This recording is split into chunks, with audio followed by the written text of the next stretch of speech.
Hola, ¿qué tal? Nos volvemos a encontrar nuevamente para reflexionar juntos alrededor de la palabra de Dios y para que nuestra Eucaristía cada vez sea más consciente, que podamos sea más participativa profundamente en sus signos y especialmente en este banquete de la palabra y que también de alguna manera sea más activa, es decir, que, que esto haga un efecto en nosotros, no solamente se encierre en un acto cultural muy sagrado, muy hermoso y sin que tenga repercusiones en nuestra vida del día a día. Bien, pues estamos ya en la tercera semana, es el domingo 19, pero digo la tercera semana en el capítulo sexto de San Juan, alrededor de este discurso del pan de vida. Si recordamos al principio, iniciamos con Juan, capítulo 6, del 1 al 15, cuando se hablaba de los signos y que uno de los signos fue la multiplicación de los panes que alimentó a 5,000. Y Jesús les decía, y Jesús les decía les va a dar este signo, ¿sí? Jesús les decía que era un signo, así como era la curación de los enfermos, y que estos signos hacía que atraían a Jesús.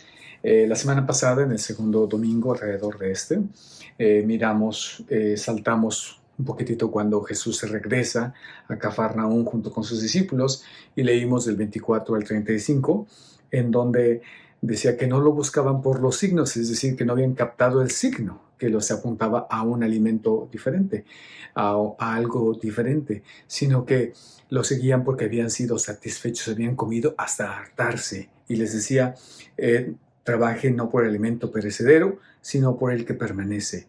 Y entonces veamos cómo se enganchaban ya con el discurso los judíos, y entonces le dicen a Jesús, ¿verdad? ¿Cuál es la obra? ¿Verdad? ¿Qué debemos hacer? ¿Cuáles son las obras que tenemos que hacer para realizar la obra de Dios? Y Jesús apuntaba hacia una sola obra en singular en el versículo 29. Y decía, crean en aquel que se les ha enviado. Bien, y hoy llegamos a la tercera semana, que van a ser 5, faltan 2 más, y llegamos a esta cumbre muy hermosa. En el capítulo, seguimos en el 6, pero ahora de los versículos 41 al 51, y hace un giro muy importante y nos los deja, así como cuando estamos viendo una serie, y nos deja en suspenso para ver qué es lo que sigue. Vamos a darle pues lectura. En nombre del Padre, del Hijo y del Espíritu Santo. Versículo 41 del capítulo 6. Los judíos murmuraban de él porque había dicho, yo soy el pan bajado de los cielos. Y decían, ¿acaso este no es Jesús, el hijo de José? Nosotros conocemos a su padre y a su madre. ¿Cómo puede decir ahora, yo he bajado del cielo? Jesús tomó la palabra y les dijo, no murmuren entre ustedes. Nadie puede venir a mí si no lo atrae el Padre que me envió, y yo lo resucitaré en el último día. Está escrito en el libro de los profetas, todos serán instruidos por Dios. Todo el que oyó al Padre y recibe su enseñanza, viene a mí. Nadie ha visto nunca al Padre, sino el que viene de Dios, solo Él ha visto al Padre. Les aseguro que el que cree tiene vida eterna. Yo soy el pan de vida. Sus padres en el desierto comieron el maná y murieron. Pero este es el pan que desciende del cielo para que aquel que lo coma no muera. Yo soy el pan vivo bajado del cielo. El que coma de este pan vivirá eternamente. Y el pan que yo daré es mi carne para la vida del mundo. Bien, pues aquí termina nuestro pasaje del Evangelio que nos propone la Iglesia el día de hoy. Entonces encontramos en estos 3 actos, en estos momentos en los que nos ha dividido la Iglesia, un avance. Entonces, en primer lugar está cuando cuando le dicen, a ver, recordando un poquito en el pasado, el domingo pasado, ¿qué signo nos das? Porque Moisés, para que creamos en ti, porque Moisés nos dio el pan bajado del cielo. Y entonces Jesús les dice, pues no fue Moisés quien les dio el pan, fue mi Padre. Fue mi Padre que les dio el pan, ¿sí? Y hasta ahí. Y hoy va a tomar ese elemento, ¿sí? Y Y él va a terminar en la parte que nosotros leímos: yo soy el pan de vida, el que viene a mí jamás tendrá sed, jamás tendrá hambre, perdón, y el que cree en mí jamás tendrá sed. Entonces, una invitación a creer. Y como hablábamos, ¿verdad? ¿Qué significa este creer? No solamente en un ejercicio mental, ni en un ejercicio solamente de asentir algo, sino en un seguimiento, en un creer, en adherir mi vida, voltear toda mi vida y que tenga solamente sentido en Jesús. Hasta ahí está bien. Todo va, parece ser que va viendo, es un discurso muy correcto, muy del Antiguo Testamento, donde se viene realizando, aunque el nuevo elemento es Jesús, ¿sí? En donde Él es el nuevo elemento que está causando un poquito de discurso, de malestar, es que Jesús dice que es el Hijo de Dios, que su origen es divino, que Él es el pan que ha bajado del cielo. Y entonces eso llega a otro clímax en donde, y hoy precisamente le dicen, ¿acaso este no es Jesús, el hijo de José? Nosotros conocemos a su padre y a su madre. ¿Cómo puede decir ahora yo he bajado del cielo? ¿Por qué no está diciendo que Él es de origen divino? ¿Por qué dice Él que Él es el Mesías? ¿Por qué dice que Él es el Mesías? Y entonces aquí algunos, especialmente en el ámbito protestante, dicen que Juan está diciendo que en ese tiempo no se creía en el nacimiento virginal de Jesús, sino que de alguna manera está diciendo que Jesús tiene un padre y una madre muy concretos. Y esto no se puede concluir de este texto, porque dice, los judíos murmuraban, ¿verdad? Entonces empezamos a decir que los judíos están murmurando, están reclamando, están protestando. Y esto pues nos recuerda a otra murmuración que de hecho la semana pasada escuchamos en el Éxodo capítulo 16 y también que se continúa en el capítulo 17 y después en el libro de los Números en el capítulo 14, cuando murmuran el pueblo de Dios en el desierto porque tienen hambre, porque tienen sed y están en el desierto. El desierto es ese momento de las tentaciones. Y entonces esa murmuración, ¿verdad? Pues aquí están murmurando y no se puede concluir que el evangelista no cree en el nacimiento virginal de Jesús. Y, sin embargo, aquí dice que son los judíos que parte del murmuro, de la murmuración, de la protesta, es que dicen, pues nosotros lo conocemos. Y Jesús va a decir algo bien interesante: ustedes no me conocen. Porque van a decir aquí, dice, nadie ha visto nunca al Padre, en el versículo 46. Es decir, ustedes claman que me conocen, ustedes claman que conocen a mis padres, pero ni siquiera me conocen a mí, porque si supieran quién soy yo, que he bajado del cielo y que mis padres tienen una figura muy diferente a la que ustedes creen, ¿sí? Que mi madre, de la figura virginal, mi padre es una paternidad espiritual y que mi Padre verdadero es Dios Padre. Si supieran eso exactamente, ¿no? Que es y cita a los profetas, que exactamente es el profeta Isaías, donde dice, todos serán instruidos por Dios, que es Dios mismo, el Emanuel, caminando con ustedes, es eso. Y esta parte quisiera decir algo bien importante. Eso es la misa.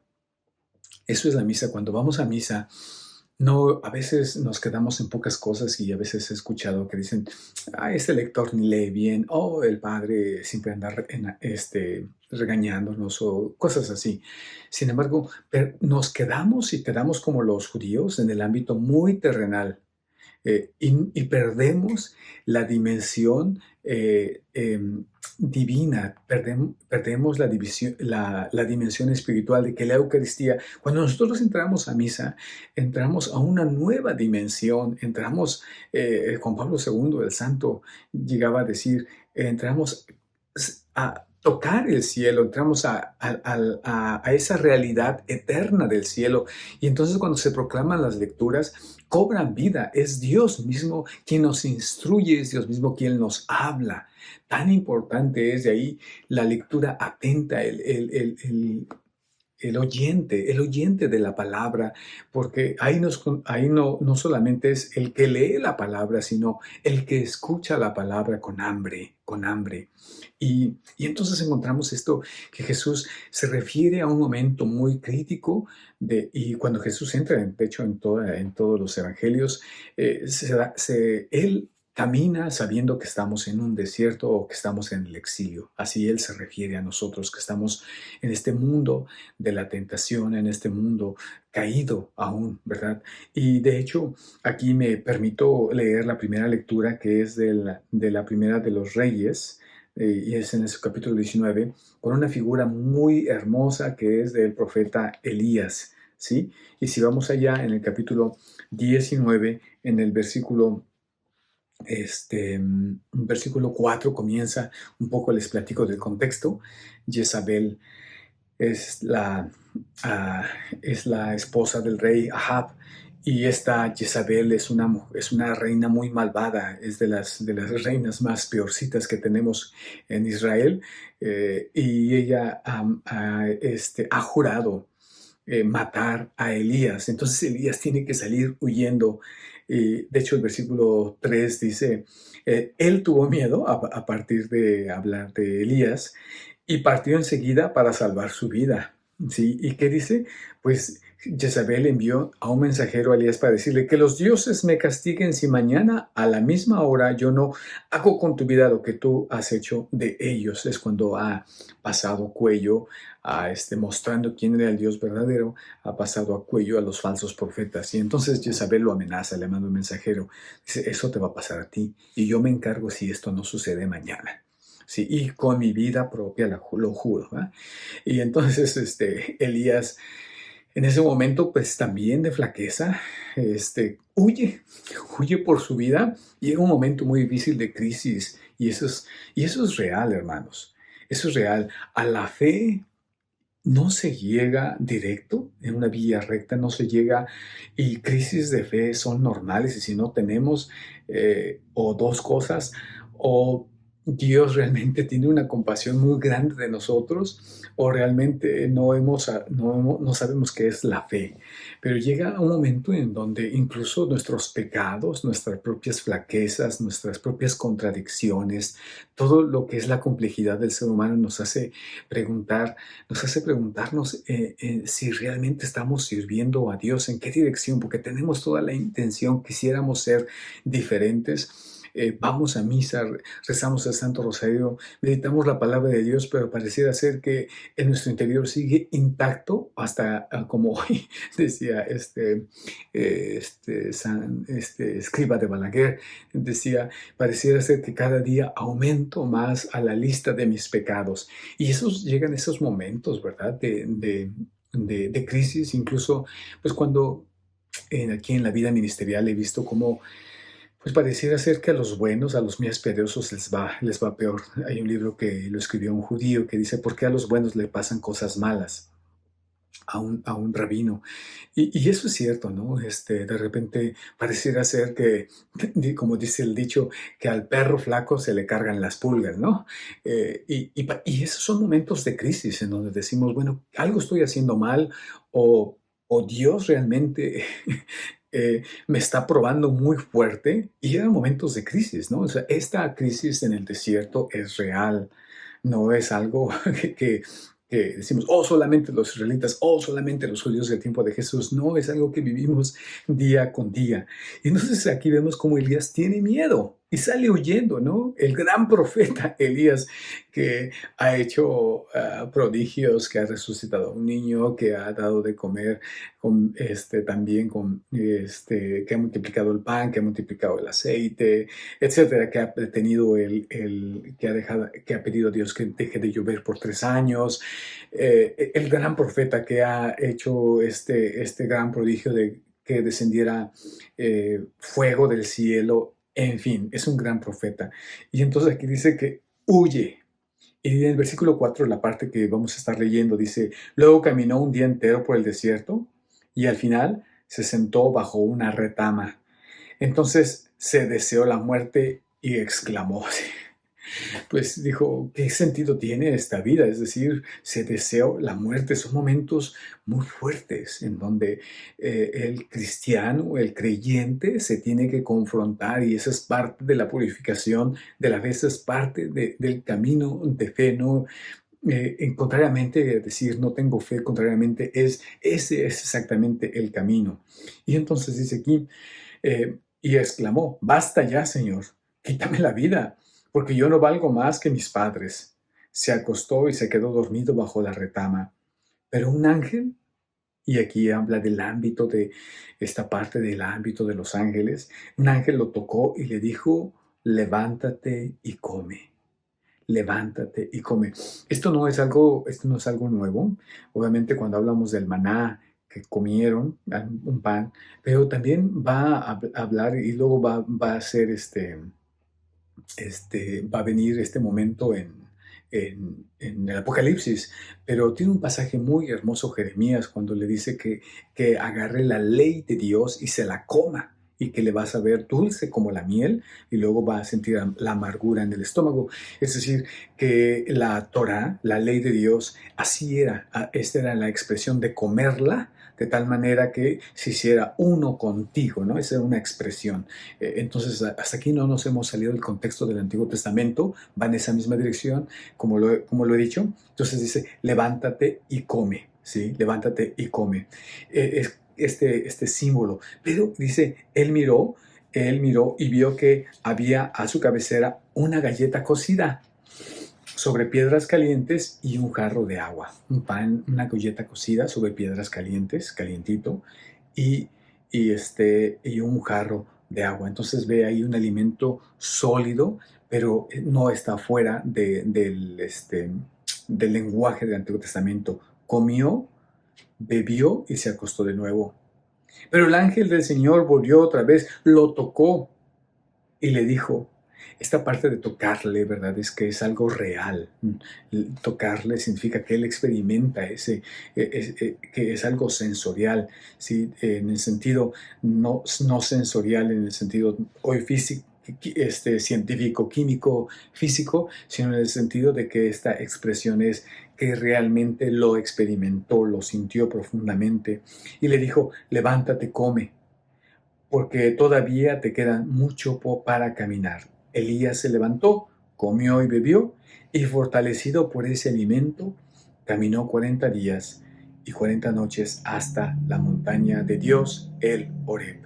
Entonces, de aquí de alguna manera ya nos indica que es un alimento especial, es un alimento que ahorita va a decir Jesús, el alimento del maná que sus antepasados comieron, lo comieron y murieron.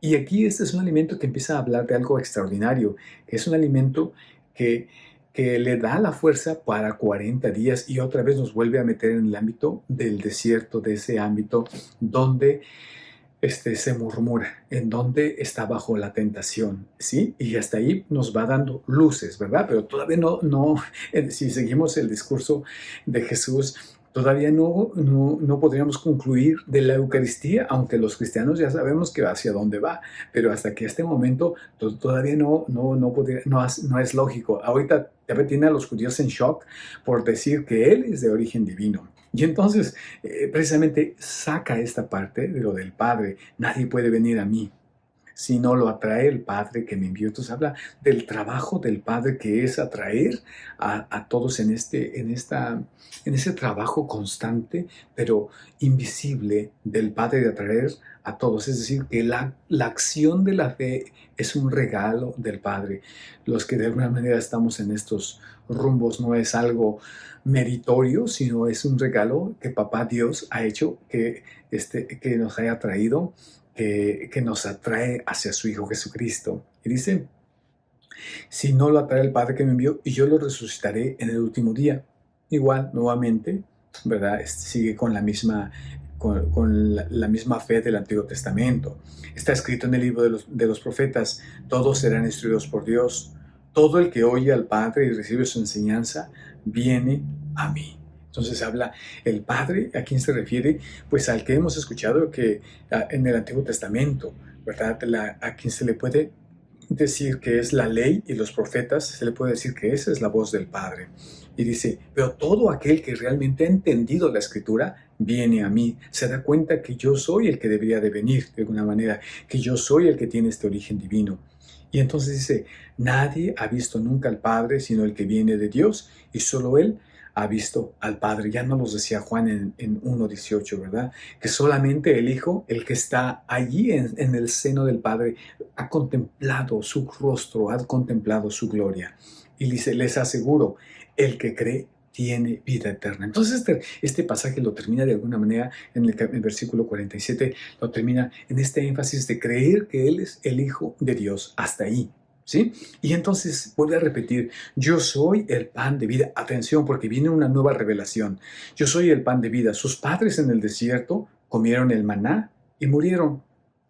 Y vamos a decir, y Elías comió un pan y también, y él no murió.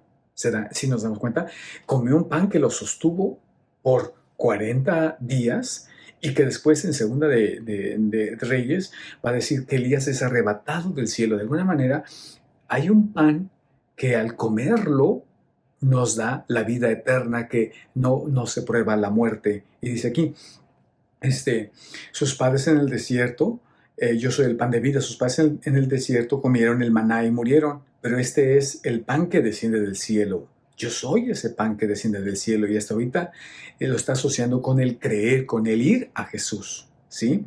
Para que aquel que lo coma no muera, ¿sí? Aquel que lo coma no muera. Todavía no hay, pareciera ser que allí está un poquito caminando en terreno peligroso. Y lo decisivo va a ser el 51, el versículo 51, y luego vamos a mirar cómo reaccionan. Este versículo 51 va a ser decisivo para ver cómo en la próxima semana, les digo que nos vamos a quedar emocionados como en una serie, porque vamos a ver cómo reaccionan los judíos.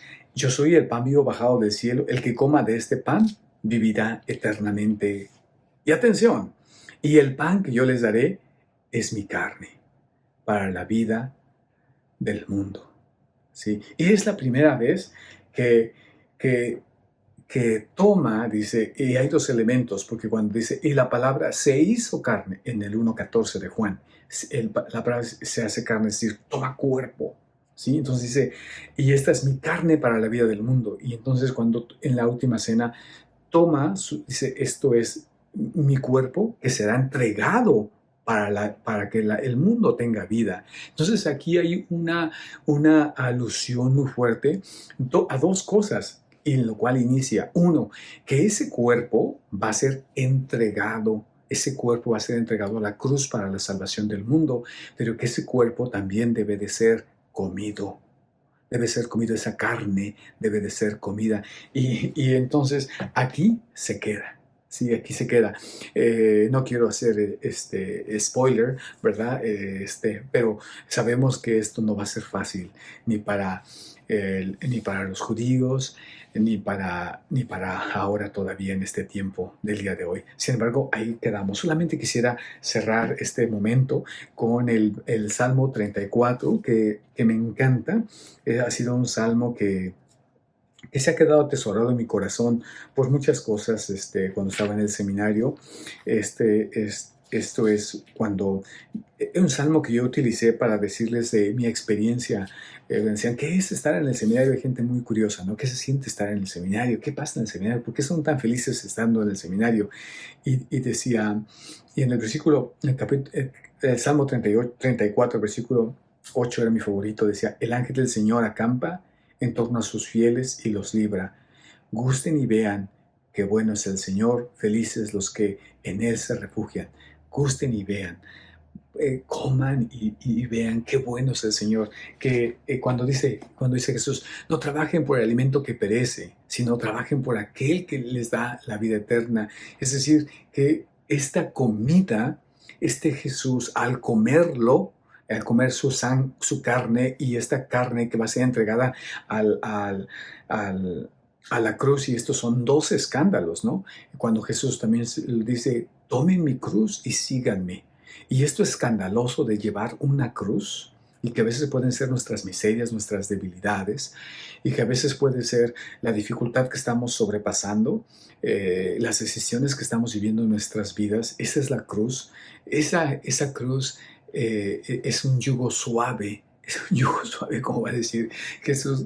Me río porque digo, no se siente, cuando está uno allí, no se siente como un yugo suave, esto se siente como hay una cruz tan pesada que no soy capaz de llevar. Pero vivimos en este mundo así, caído, así es la vida no es justa, y es Jesús que a través de la fe nos va a llevar. Una de mis citas favoritas en Eclesiástico, en el capítulo 2 decía, hijo, si te has decidido servir al Señor, prepárate para la prueba, porque el oro se purifica a través del fuego. Bien, pues deseo que todos los que estamos siguiendo a Jesús y estamos viviendo un momento difícil, saber que Jesús lo sabe, que no es que nosotros tengamos esta poca fe, aunque sí lo tenemos, que no es que nuestra oración esté mal, sino que así es el mundo de contradictorio, así es el mundo tan difícil y que así es el mundo de la fe. Pero Jesús dice, come mi carne, es decir, toma tu cruz y que esa cruz, ¿verdad?, se vea reflejada cuando también comes mi cuerpo en la Eucaristía. Cuando vamos a la Eucaristía, no tan solo es a un momento, por repetir, cultico, puntual, sino que es decir, sí, Señor, te acepto que eres tú allí inmolado, que te puedo comer porque diste tu vida y ahora estás resucitado, pero que sigues con tus marcas. Y entonces yo acepto esa vida, amén, el cuerpo, la sangre de Cristo, amén. Sí, acepto la cruz que estoy viviendo, la acepto, quiero comerte, porque yo quiero que tú redimas mi corazón, que tú purifiques mi vida y que tú me hagas todo tuyo, lo cual significa ser santo. Que el Señor les bendiga. Del Padre, del Hijo y del Espíritu Santo. Nos vemos en la Eucaristía.